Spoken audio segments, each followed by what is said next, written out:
Ele se olhou no espelho sujo e viu Jesus ao lado. O banheiro da pequena casa de alvenaria era úmido, com as paredes descascando em alguns pontos, revelando a massa corrosiva por trás do reboco mal acabado. O cheiro de mofo misturava-se ao aroma forte do sabonete de cocô, comprado a granel no mercadinho da esquina. A lâmpada piscava como se estivesse prestes a se apagar a qualquer momento, lançando sombras trêmulas sobre o rosto abatido do homem que ali estava. Era madrugada.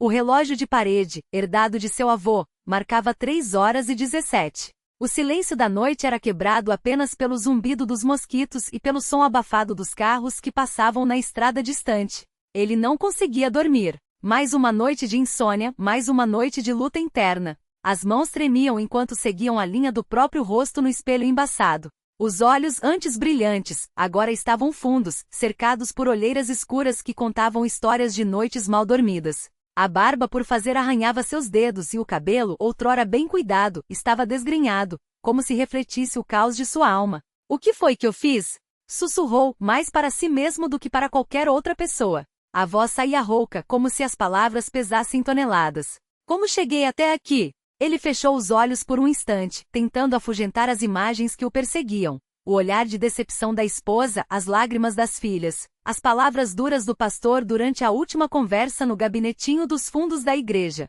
Tudo doía, tudo pesava. E agora, ali sozinho, diante daquele espelho sujo, ele se sentia o homem mais miserável da terra. Foi então que, ao abrir os olhos novamente, algo o fez recuar bruscamente. O coração disparou, as pernas fraquejaram. Não pode ser, pensou. Mas ali estava. Não era reflexo, não era sombra. Era ele, Jesus. Não como nos quadros da igreja, com roupas brancas imaculadas e um brilho dourado ao redor da cabeça. Não. Era um Jesus simples com roupas comuns, quase desgastadas, como se tivesse acabado de sair de uma longa jornada. Seus olhos, porém, eram os mesmos, profundos, penetrantes, cheios de uma compaixão que transpassava qualquer barreira. E ele estava ao seu lado, no reflexo do espelho sujo, como se sempre tivesse estado ali, apenas esperando que o homem finalmente olhasse. "Você me vê?" A voz era suave, mas firme, como um vento manso que ainda assim move montanhas. O homem engoliu em seco. As palavras não vinham. Como responder a Deus quando você sabe que falhou tanto? Eu não mereço", gaguejou, a voz quebrando. Jesus sorriu. Não era um sorriso de escárnio nem de reprovação. Era o sorriso de quem conhece cada ferida, cada queda, cada noite de choro no travesseiro. "Merecer", repetiu, como se a palavra fosse estranha. "Se fosse por merecimento, nenhum de nós estaria aqui." O homem sentiu as lágrimas ardendo nos olhos. Elas escorriam sem controle, molhando a camisa surrada que vestia. "Mas eu traí tudo. Traí minha família, traí a igreja, traí a mim mesmo." Jesus estendeu a mão e no reflexo tocou o ombro do homem. Não era um toque físico, mas ele sentiu o calor se espalhar por todo o corpo, como se uma corrente elétrica de paz o invadisse. "E eu te perdoei tudo antes mesmo de você nascer." Silêncio. O homem caiu de joelhos ali mesmo, no piso frio e úmido do banheiro. As mãos tremiam, o corpo todo sacudido por soluços que vinham de um lugar profundo, onde a dor havia se acumulado por anos. "Como?" Foi tudo o que conseguiu dizer. Jesus se agachou ao seu lado, de modo que seus rostos ficassem no mesmo nível. Os olhos dele brilhavam com uma luz que não era deste mundo. "Porque o meu amor não é como o dos homens. Eles te julgarão, te apontarão o dedo, te lembrarão dos seus erros. Mas eu vejo o que eles não veem. O homem que ainda acredita, mesmo quando tudo desaba. O homem que chora não porque é fraco, mas porque ainda tem um coração." O homem cobriu o rosto com as mãos. As palavras de Jesus eram como bálsamo em feridas abertas.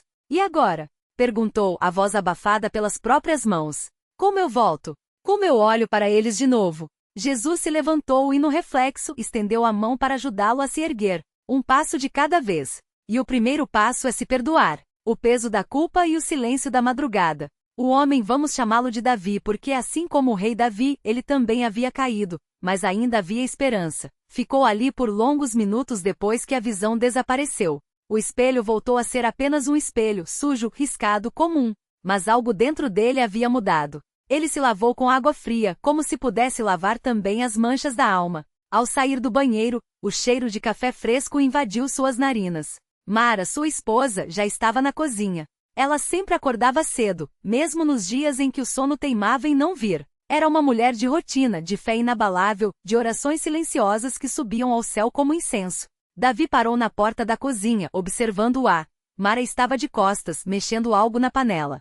O cabelo, preso em um coque desleixado, tinha fios brancos que não estavam lá alguns anos atrás. As mãos, antes macias, agora mostravam as marcas do tempo e do trabalho, das louças lavadas, das roupas passadas, das crianças criadas quase sozinhas nos últimos meses. Ele queria falar, queria pedir perdão, queria abraçá-la e dizer que tudo ia mudar, mas as palavras ficavam presas na garganta, como se o medo de mais uma rejeição fosse maior do que a necessidade de redenção. Bom dia, disse Mara sem se virar. Sua voz era calma, mas havia um cansaço nela que Davi não conseguia ignorar. Bom dia, respondeu baixo. Ela se virou então.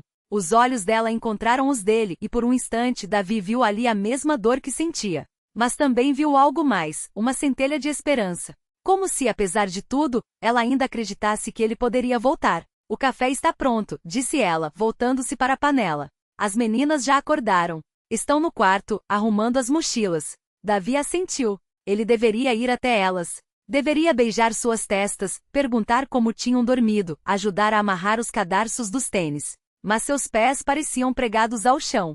Mara começou, a voz trêmula. Ela parou, a colher de pau suspensa sobre a panela. Esperou. Eu vi algo hoje. Não era assim que ele queria começar, mas as palavras saíram sem controle. No espelho. Eu vi. Mara baixou a colher e se virou lentamente. Seu rosto não mostrava surpresa, nem descrença. Apenas atenção. Vi Jesus, completou Davi, sentindo o peso daquelas palavras. Ele estava ali, ao meu lado.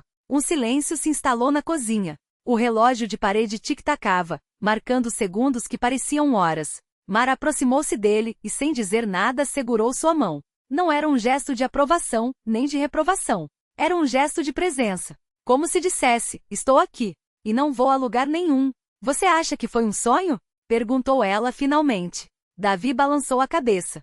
Não, não foi. Foi real. Mais real do que qualquer coisa que já senti. Mara suspirou e fechou os olhos por um instante, como se estivesse orando em silêncio. Quando os abriu, havia lágrimas brilhando em seus cílios. Então ele não desistiu de você, disse, simples assim. E aquelas palavras foram como um soco no estômago de Davi. Porque era verdade. Deus não havia desistido. Mas será que ele merecia isso? O caminho de volta entre olhares e sussurros. O culto daquela noite na congregação cristã no Brasil estava lotado, como sempre. As irmãs vestidas de branco, os irmãos de terno escuro, os hinos cantados em uníssono, as orações que subiam em coro. Davi entrou pelo fundo, tentando passar despercebido, mas sabia que era impossível. Os olhares o seguiram como facas. Lá está ele, sussurrou alguém. Depois de tudo que fez, ainda tem cara de pau de vir aqui, e comentou outro. Davi baixou a cabeça, sentindo o rosto queimar. Ele se sentou no último banco, perto da porta, como se já planejasse a fuga. Sua família estava alguns assentos à frente, Mara, serena como sempre, e as duas filhas, Lúcia e Rebeca, que ainda não entendiam direito o que estava acontecendo, mas sentiam a tensão no ar. O pastor subiu ao púlpito. Era um homem severo, de palavras duras e olhares penetrantes.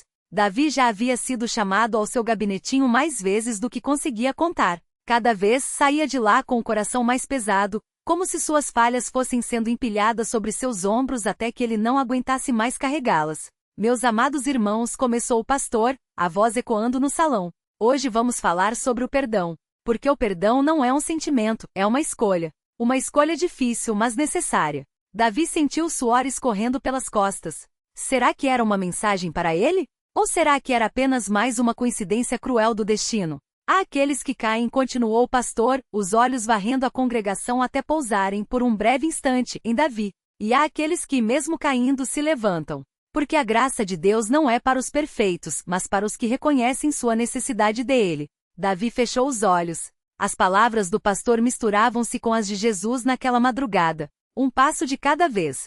Quando o culto terminou, ele permaneceu sentado, como se seus músculos tivessem se recusado a mover. Mara e as meninas se aproximaram. Vamos, papai, disse Lúcia, puxando sua manga com carinho. A gente vai esperar você no carro. Davi assentiu e, com um suspiro profundo, levantou-se. Foi então que sentiu uma mão no seu ombro. Era o irmão Josué, um dos anciãos da igreja. Um homem que Davi sempre respeitara, mas que agora olhava para ele com uma mistura de decepção, e será que era compaixão? Davi, disse Josué, a voz baixa. Precisamos conversar. o coração de Davi afundou. Mais uma reprimenda. Mais uma lista de erros. Mas, para sua surpresa, Josué não o levou ao gabinetinho do pastor. Em vez disso, guiou-o para um canto quieto do pátio, onde as crianças brincavam e o cheiro de terra molhada depois da chuva ainda pairava no ar. Eu também já caí, irmão, confessou Josué, olhando para o chão. Há muitos anos. E pensei que nunca mais seria perdoado. Mas Deus, ele fez uma pausa, como se buscasse as palavras certas. Deus tem um jeito de nos surpreender. Davi olhou para ele, atordoado. Você também? Josué assentiu. E olha só onde estou hoje. Não por merecimento, Davi, por misericórdia. Só por misericórdia. Uma lágrima escorreu pelo rosto de Davi. Não era uma lágrima de tristeza, mas de alívio. Como se, pela primeira vez em meses, ele não estivesse sozinho na sua queda. E agora? Perguntou, a voz embargada. Josué colocou a mão em seu ombro firme. Agora você se levanta. E caminha. Um dia de cada vez. Os pequenos passos, reconstruindo o que foi quebrado. Os dias seguintes não foram fáceis. Davi sabia que a confiança não se reconquista da noite para o dia. Mar ainda acorda com olheiras, as meninas ainda fazem perguntas que ele não sabe responder e na igreja, alguns irmãos ainda o evitam como se ele fosse uma doença contagiosa. Mas há pequenas vitórias. Como a manhã em que Lúcia, de 8 anos, sentou-se ao seu lado na mesa do café e disse: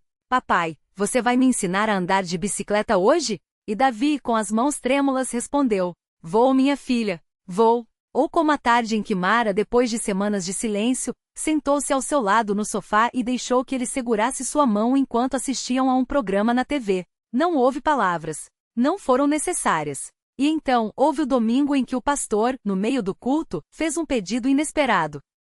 Irmão Davi, vem aqui à frente, por favor. O salão ficou em silêncio. Davi sentiu o sangue gelar. O que ele vai fazer? Será que era para humilhá-lo diante de todos? Para expô-lo mais uma vez? Mas quando subiu ao púlpito tremendo, o pastor não o repreendeu. Em vez disso, estendeu a mão e disse: Este irmão aqui já pediu perdão a Deus. E hoje nós, como igreja, também precisamos perdoá-lo. Porque se Deus perdoou, quem somos nós para não perdoar? E então, um a um, os irmãos começaram a se levantar. Alguns com lágrimas nos olhos, outros com expressões ainda duras, mas todos estendendo as mãos em direção a Davi.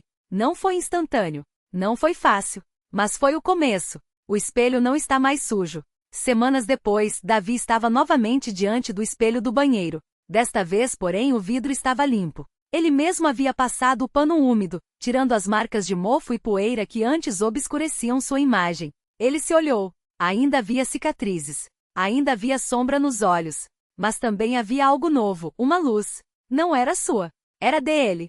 E quando fechou os olhos, não viu mais o passado. Viu o futuro. Um futuro onde, um dia de cada vez, ele iria reconstruir. Porque a graça não é para os perfeitos. É para os que caem e se levantam.